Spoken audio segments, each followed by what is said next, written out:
예수님께서 오셔서 육신의 죄를 정하셨다. 이 정하셨다는 말은 영어 번역으로 보면 He condemned the sin and sinful nature, 즉 그 육신의 죄와 또한 죄된 상태를 심판하셨다. 오늘 우리는 그 죄의 심판을 받았죠. 내가 받은 것이 아니라 예수님이 나를 대신해서 받아 주신 것입니다. 그래서 그 육신의 죄가 심판을 당했습니다. 정리가 되었습니다. 그러나 안타까운 것은 그 죄는 정리되어 용서함을 받았지만은 죄 짓는 성질이 아직 우리에게 남아 있더라는 것이죠. 그러나 그 죄 짓는 성질도 예수님이 정하셨다라고 말합니다. 그래서 오늘 말씀을 통해서 그 죄를 정하신 그 예수님의 은혜를 우리 다시금 되새기고 누리시기를 축복합니다. 우리 김난주 목사님의 죄와 은혜의 지배라는 책 참 너무 좋아요.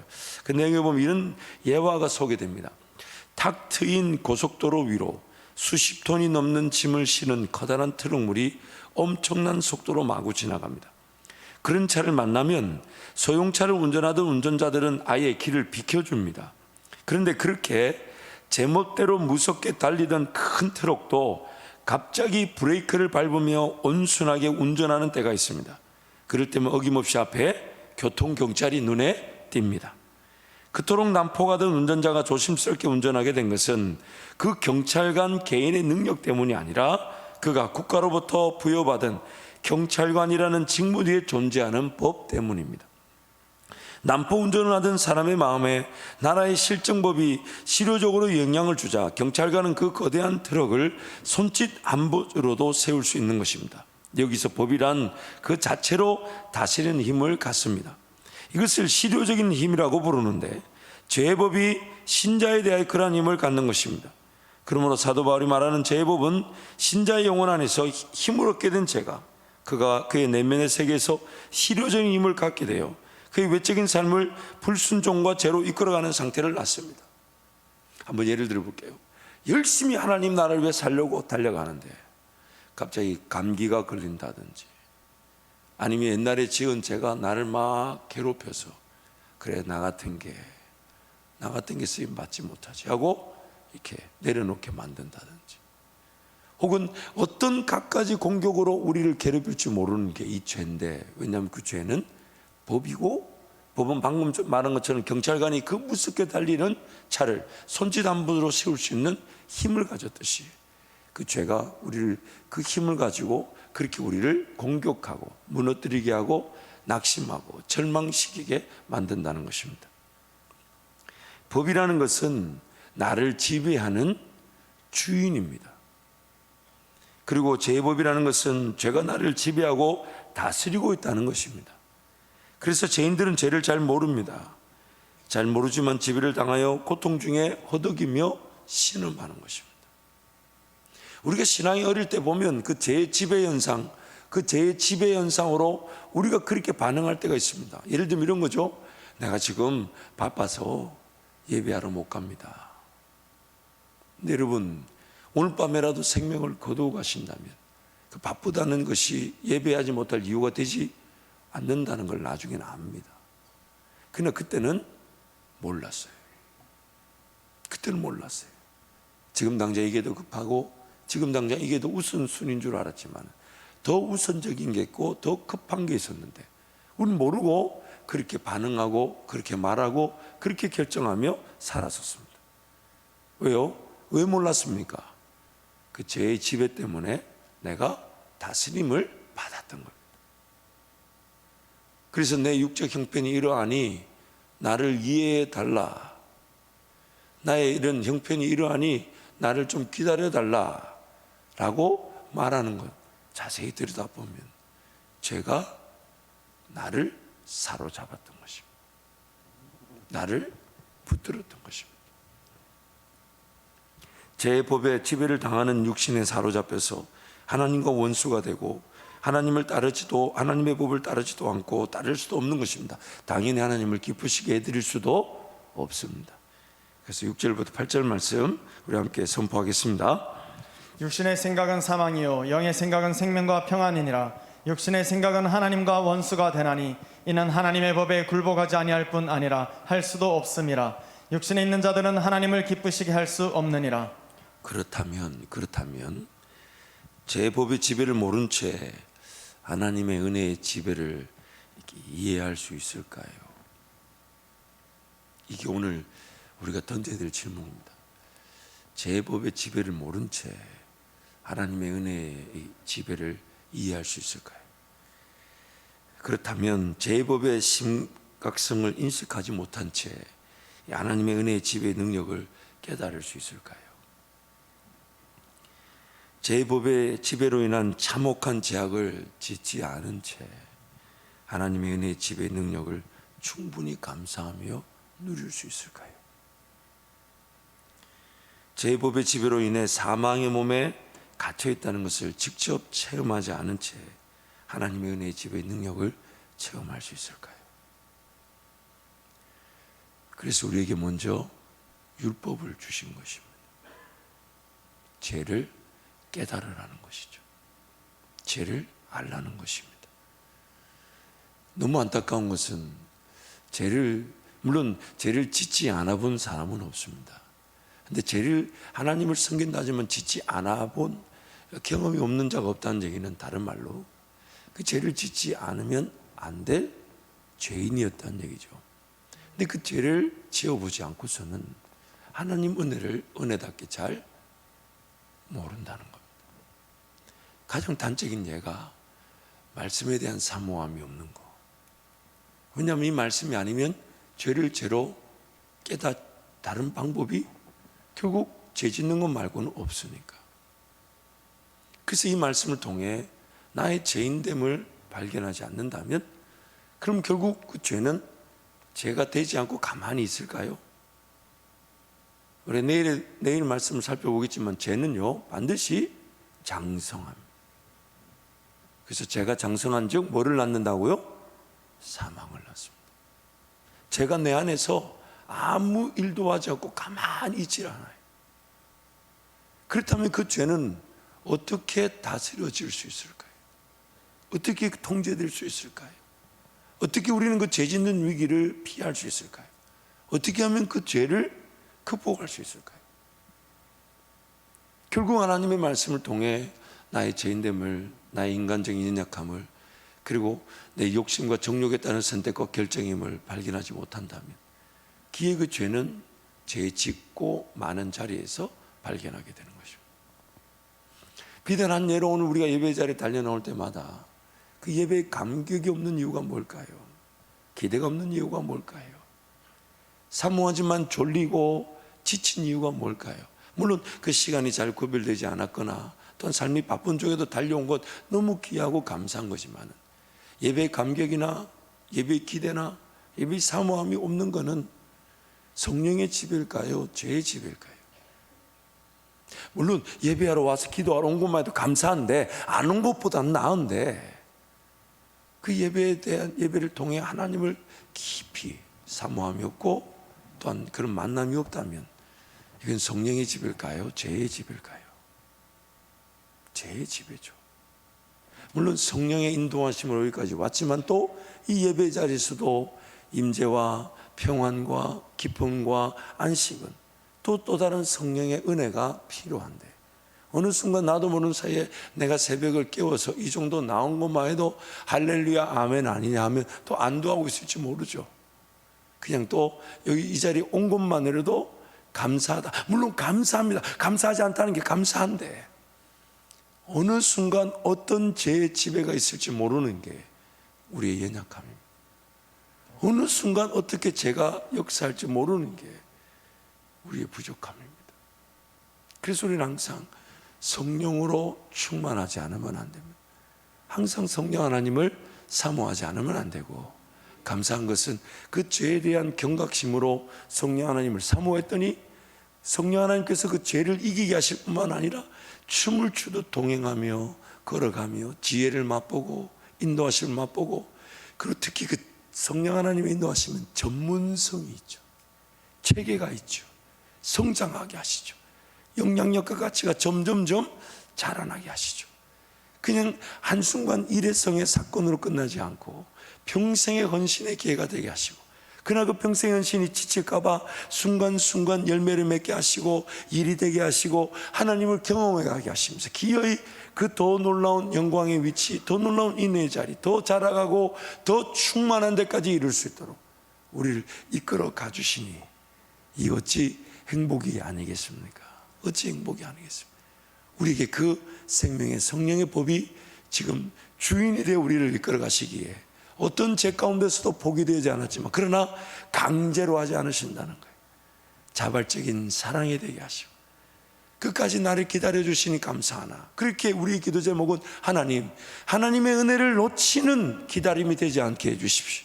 하나님의 은혜를 놓치는 하나님의 인내가 되지 않게 해주시고 오히려 하나님의 은혜를 놓칠까봐 제가 인내하게 하시고 제가 하나님을 기다리게 하시고 제가 하나님 온전히 사모하게 하여 주옵소서. 그게 바로 성령 충만의 삶인 것입니다. 하나님께는 분명히 죄를 죄되게 되지 않고서도 우리를 가능케 하신 은혜가 있습니다. 그래서 하나님께는 가능하지만 죄인됨의 연약함은 죄를 죄로 짓거나 당하지 않고서는 죄의 심각성과 죄인됨의 비참함을 깨닫기가 어렵습니다. 그래서 죄가 무엇인지 죄의 권세와 능력으로 인한 죄인됨의 병폐와 아픔이 무엇인지를 모르기에 두렵고 떨림으로 예수께로 나아가 성령의 인도하심을 바라는 것이 유일한 삶의 자세이며 이것 역시 하나님의 은혜로만 가능한 것입니다. 이것 역시도 하나님의 은혜로 가능한 것입니다. 그래서 우리 3절 4절 말씀 함께 선포하겠습니다. 율법이 육신으로 말미암아 연약하여 할 수 없는 그것을 하나님은 하시나니 곧 죄로 말미암아 자기 아들을 죄 있는 육신의 모양으로 보내어 육신의 죄를 정하사 육신을 따르지 않고 그 영을 따라 행하는 우리에게 율법의 요구가 이루어지게 하려 하심이니라. 하나님이 하시는데 우리 연약함의 부족함을 아시고 하나님이 도우실 텐데 그 도우시는 것을 또 이렇게 표현하죠. 율법의 요구가 이루어지게 될 것이다. 그래서 율법의 요구가 이루어진다는 것은 죄인들의 반드시 치러야만 하는 죽음의 대가가 예수 그리스도로 인해 지불되었다는 것과 죄인들이 반드시 살아내야만 하는 하나님의 나라와의 삶이 예수 그리스도로 인해 완성됐다는 것입니다. 완성된다는 것입니다. 그래서 9절에서 11절 우리 함께 선포하겠습니다. 만일 너희 속에 하나님의 영이 거하시면 너희가 육신에 있지 아니하고 영에 있나니 누구든지 그리스도의 영이 없으면 그리스도의 사람이 아니라 또 그리스도께서 너희 안에 계시면 몸은 죄로 말미암아 죽은 것이나 영은 의로 말미암아 살아있는 것이니라. 예수를 죽은 자 가운데서 살리신 이의 영이 너희 안에 거하시면 그리스도 예수를 죽은 자 가운데서 살리신 이가 너희 안에 거하시는 그의 영으로 말미암아 너희 죽을 몸도 살리시리라. 아멘. 아멘. 죽은 우리 몸도 살리시리라. 사실 이 몸을 살린다는 말이 굉장히 의미를 갖고 있습니다. 이 1장부터 7장까지의 내용이 전반부라면 8장부터 마지막 16장까지가 후반부인데 8장부터 16장까지 내용을 자세히 살펴보면 그러므로라는 단어가 공교롭게도 8장과 12장이 두 번 등장합니다. 그래서 8장, 9장, 10장, 11장까지가 1차적인 결론이라면 12장부터 16장까지가 2차적인 결론이 되는 것처럼 그러므로라는 단어가 등장하는데 특히 이 8장에서 육신의 요구를 이룬다라는 것을 이 예수 그리스도께서 우리의 죄를 위해 죽어주시는 것과 또한 성령으로 우리를 살리시는 것을 이루셨다라고 말하죠. 그것을 지금 방금 읽은 9절에 10절에 뭐라고 얘기하냐면 예수님의 우리를 위하여 죽으심으로 말미암아 성령이 우리 가운데 거하시게 되었다는 겁니다. 이것은 우리가 한 일이 아니죠. 예수님이 하신 일로 말미암아 성령이 우리 가운데 거하실 수 있는 근거를 가지게 된 것이죠. 그래서 성령이 이제 우리 가운데 거하시게 되어서 이제부터 예수님이 이 땅의 삶을 사시면서 하나님께 올려드렸던 산제사와 같은 그 삶, 즉 율법의 요구가 단지 죽음이라는 대가만 십자가에서 죽으심으로 지불된 것이 아니라 예수님이 살아지셨던 하나님과 동행했던 그 삶, 그리고 성경이 이렇게 말합니다. 이루어진 삶, 하나님이 완전히 영광을 받으신 온전한 제사, 더 이상 예수님의 그 제사에 다른 것이 대체되지 않아도 되는 내 죽음의 문제를 위해 죽어주신 희생제사와 내가 살면서 하나님께 드려야 될 제사를 예수님이 이루셨다는 거예요. 그래서 십자가의 죽음은 이미 나에게 적용이 되어 내 죄가 용서를 받고 하나님과 나와의 자녀됨의 관계가 회복되어졌죠. 그리고 이제 그 자녀들의 관계 회복되어지면서 우리 안에 성령이 머무시게 되면서 이제 예수님이 사시면서 사라지면서 하나님께 올려드렸던 산 제사가 우리 삶 가운데도 적용이 될 때 가치가 없고 죽었다고 선포했던 내 삶이, 내 몸이 성령 하나님으로 인해 다시 부활하게 되더라는 것입니다. 그러면서 내 삶도 예수가 이뤄놓으신 그 길을 따라가며 그 일을 맛볼 때에 예수의 제사가 나의 제사로 여겨지고 누려지고 하나님께 영광 돌릴 때에 내가 한 것이 아니라 나는 예수님을 따라간 것밖에 없으며 예수님을 따라갈 때 예수님이 맛보셨던 이 땅에서의 삶, 하나님과의 동행의 삶을 성령으로 우리도 적용되어져 맛보게 되는 것입니다. 그래서 우리의 삶은 성령의 열매가 되는 것입니다. 성령, 그리고 내가 사는 것이 아니라 예수님이 사시는 겁니다. 내가 사는 것이 아니라 예수님이 사시는 것입니다. 그래서 첫 번째, 성령께서 우리 가운데 죽은 몸을 살리시는 그 성화의 과정에서 주신 은혜가 뭐냐면 죄로 인해 죽은 존재임을 인식시켜 준다는 겁니다. 나에게 주시는 첫 번째 은혜가 나는 죄로 인하여 나는 이미 죽었다는 겁니다. 하나님께 아무런 가치가 없다는 겁니다. 숨을 쉬고 눈을 뜨고 보고 있지만, 생각하고 있지만 아무런 하나님 나라의 영광을 위해 쓰임받는 인생이 아니라는 겁니다. 살아있지만 가치가 없는 인생, 즉 죽었다는 겁니다. 죄로 인해 나는 이미 죽었다는 것을 성령께서 일깨워 주십니다. 죄를 짓고 타락한 순간부터 죄가 세상에 들어와 사람을 다스리는 법이 되었습니다. 죄를 피하거나 이길 수도 없는, 그래서 기어이 죄를 짓고 마는 죄인이 된 것입니다. 하나님의 창조 목적에 따라 지음을 받은 하나님의 형상이 훼손되어 하나님의 영광을 위한 삶을 살지 못하게 되었습니다. 그러면 아무런 가치가 없는 거죠. 그것이 바로 죽었다라는 표현입니다.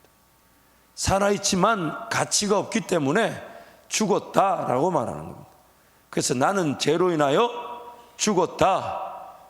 에베소서 2장 말씀이 뭐라 합니까? 너희는 죄와 허물로 인하여 이미 죽었다. 그렇게 말씀하시죠. 하나님의 창조 목적에 따라 해석하자면 우리의 존재 가치는 죽은 것입니다. 하나님의 영광의 삶에 대해 무지하고 무관심하고 무감각합니다. 아무런 가치가 없습니다. 근데 여러분 잊지 말아야 될 것이, 제가 없던 시절에도 하나님과의 동행이 아니면 그 사람 가치가 없었던 거였습니다. 제가 종종 이렇게 비닐 장갑 보여드렸잖아요. 우리의 문제가 뭐냐면 원래 아담의 상태는 마치 그 위생 장갑과 같은 상태. 손의 모양을 타고났지만 아직 손이 들어가지 않으면 역할을 할 수 없는. 그런데 오늘 우리의 상태는요, 그 위생 장갑 안에 하나님의 손이 들어가야 되는데 뭐가 들어가 있냐면 육신의 정욕, 안목의 정욕, 이생의 자랑이 가득 들어가서 마치 비닐 장갑 안에 손이 들어간 것처럼 보이지만은 죽은 거예요. 차라리 아무것도 안 들어가 있는 게 나을 텐데 엉뚱한 게 들어가 있어가지고 주인 노릇하고 있는 상태. 죄로 인하여 죽었습니다. 그리고 지금도 나는 하나님이 아니면 아무런 가치가 없습니다. 아무것도 할 수가 없습니다. 어제까지 하나님 은혜로 살았잖아요. 그럼 오늘은요? 어제 은혜로 살 수 있을까요? 없을까요? 없어요. 매일매일 하나님 은혜가 아니면 우리는 아무런 가치가 없습니다. 아니, 살 이유가 없어요. 하나님 그분의 영광을 위해 살아야 되는데 그 영광이 뭔지를 몰라요. 그래서 우리는 아담과는 또 다르게 쓸데없는 것들이 우리 안에, 내 삶에 가득, 내 생각 안에, 내 마음에 가득, 그리고 더군다나 그것이 내 삶의 반복적인 습관이 되고 문화가 돼서 얼마나 우리를 괴롭힙니까? 얼마나 우리를 집요하게 물고 늘어진지 몰라요. 그래서 우리는 하나님 앞에 엎드리지 않으면 안 되는데, 근데 하나님께서 그 엎드린 자들에게 정결의 기회를 주시고 또한 성령으로 채워질 수 있도록, 성령으로 내 삶이 채워지면서 더러운 것들이 떠나갈 수 있도록, 제거될 수 있도록 그렇게 하나님 은혜를 베풀어 주시더라는 겁니다. 죄인들은 자신의 가치가 없다는 것, 즉 죽은 존재임을 모릅니다. 그래서 기도하지 않고서도 사라졌습니다. 하나님 말씀 읽고 묵상하며 깨닫고자 하지 않아도 사라졌습니다. 왜요? 내가 가치 없다는 걸 모르기 때문에. 내 생각이 가치 없다는 걸 모르기 때문에.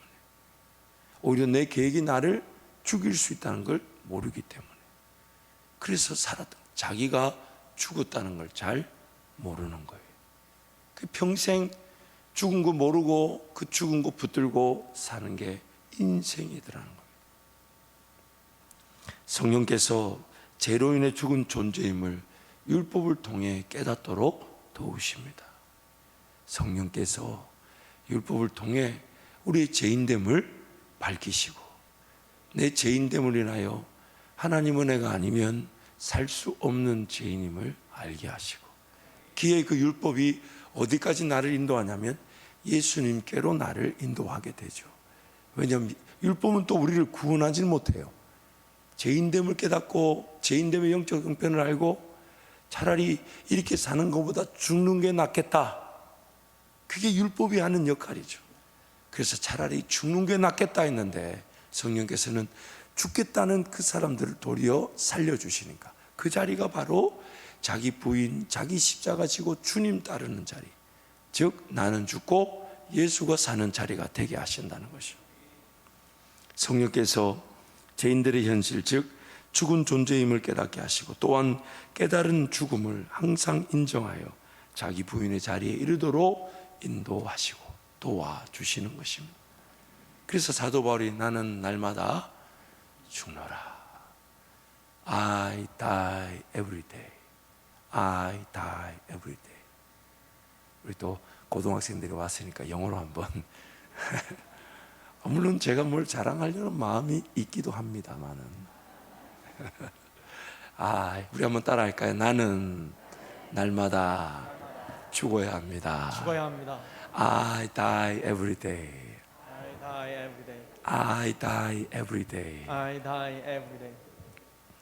그래서 두 번째, 성령께서는 자기 죽음의 자리에서 성령께서 율법의 요구를 또 완성하십니다. 이미 예수 그리스도께서 완성하신 일을 우리 가운데 적용하심으로 우리가 받은 구원은 예수 그리스도로 통해 이루어졌지만, 그러나 완성된 구원은 더 완성을 지향하는, 마치 창조할 때 창조는 완성되었으나 완성된 창조는 하나님의 영광과 찬송이라는 목적의 완성을 향해 걸어가듯이 오늘 우리의 구원은 예수 그리스도를 통해 완성되었으나, 그러나 그 완성된 구원은 원래 하나님이 계획하신 하나님 나라와 영광의 기회를 위해 우리가 찬송이 되도록 또 이끌어 가시는 우리의 구원은 완성을 위한 완성이 되는 것이죠. 그래서 예수 그리스도로 말미암아 죽음의 문제가 해결되어졌습니다. 즉 죄인들의 존재적 죽음의 상태를 인식하고 자기 부인과 죽음의 자리에 설 수 있게 되었습니다. 그러다 보니까 어느 순간 나도 모르게 주님, 그냥 주님 날 데려가시면 제일 좋겠습니다. 죽음을 더 두려워하지 않고 뭐 하게 되었습니까? 사모하게 되었어요. 하나님, 이 선택과 결정으로 내가 세상살이에 파묻혀 휩쓸려 떠내려갈 수 있다면 차라리 주님 기다리다가 죽으면 죽었지 천국 가는 게 더 낫지 않겠습니까? 그게 바로 에스더만의 고백이 아닌 우리의 고백일 수밖에 없어요. 자기 죽음의 자리에서 성령 하나님은 예수 그리스도께서 이루신 하나님 나라의 백성으로서의 삶이 사라지도록 인도하십니다.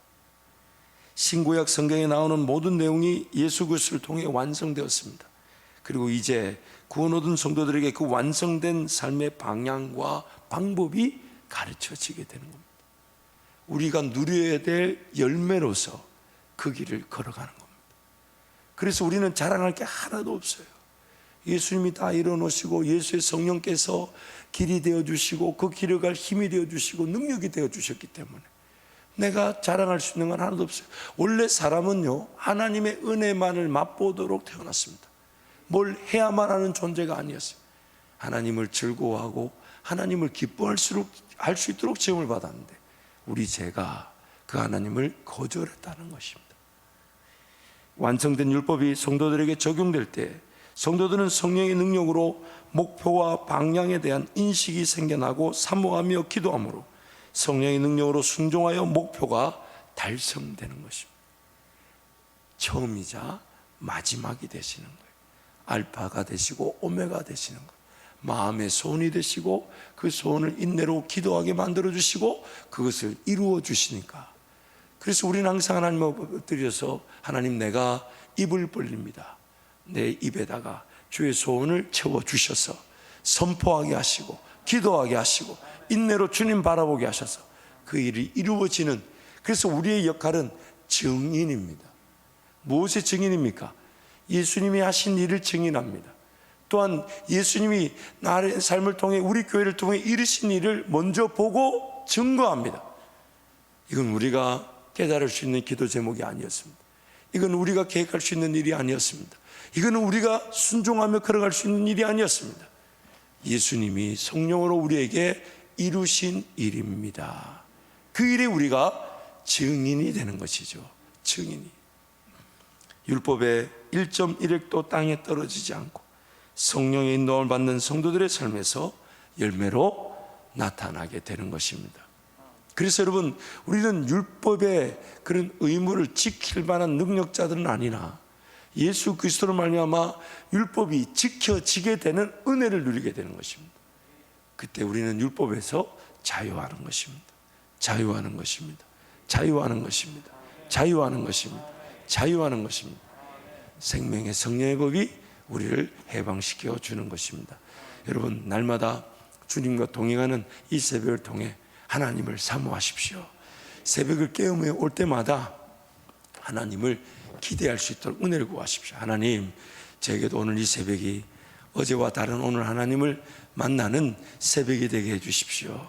말씀이 들려지게 하시고 내 영안이 열려지게 해 주시고 말씀이 심겨지게 하시고 또한 심겨진 것이 자라나게 하여 주셔서 우리 하나님의 인도하심, 성령 하나님의 인도하심에 날마다 순종하는, 그래서 하나님, 오늘 또 나는 죽은 존재입니다. 어제도 죽었고 오늘도 죽음이 필요하며 내일도 죽어야만 하는 존재입니다. 그래서 나는 죽고 예수가 사는 복된 인생 되게 해 주옵소서. 우리 함께 찬송하겠습니다.